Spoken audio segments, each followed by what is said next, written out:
మేషరాశి వారికి ఆదివారం గాతవారము, వృషభ రాశి వారికి శనివారం గాతవారము, మిథున రాశి వారికి సోమవారము, కర్కాటక రాశి వారికి బుధవారము, సింహరాశి వారికి శనివారము, కన్యా రాశి వారికి శనివారము, తులారాశి వారికి గురువారము, వృశ్చిక రాశి వారికి శుక్రవారము, ధనుసు రాశి వారికి శుక్రవారము, మకర రాశి వారికి మంగళవారము, కుంభరాశి వారికి గురువారము, మీనరాశి వారికి శుక్రవారము గాతవారాలు అవుతాయి.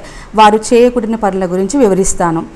మీరు కిరాయి గృహమైన, స్వంత గృహమైన, పాలు పొంగించడము, గృహప్రవేశాలు చేయడం అలాంటివి చేసుకోకూడదు. నెక్స్ట్ అదే గాతవారం రోజులు నూతన వస్తువులు ఏవైనా కానీ కొనరాదు. కరెంటు కానీ, ఎలక్ట్రానిక్ గూడ్స్ కానీ ఏవైనా కానీ ఏ వస్తువులు తీసుకోకండి. నెక్స్ట్ భూములు, గృహాలు కొనుక్కునే వాళ్ళు ఆ రోజు అడ్వాన్స్లు ఇవ్వకూడదు, రిజిస్ట్రేషన్ లాంటివి పెట్టుకోకూడదు. వాహనాలు, కార్లు, స్కూటర్లు అలాంటివి ఏవి కొనకూడదు. చికాకులు, యాక్సిడెంట్లు జరుగుతూ ఉంటాయి. నెక్స్ట్ గాజు వస్తువు లాంటివి కూడా తీసుకోకండి, పగిలిపోయే అవకాశం ఉంటుంది. గాతవారం రోజు అప్పు చేయకూడదు, బదులు ఎవరిని అడగకూడదు. ఈ గాతవారాలకు మొత్తము చెప్పిన విషయాలన్నీ అన్ని రాశుల వారికి వర్తిస్తాయి.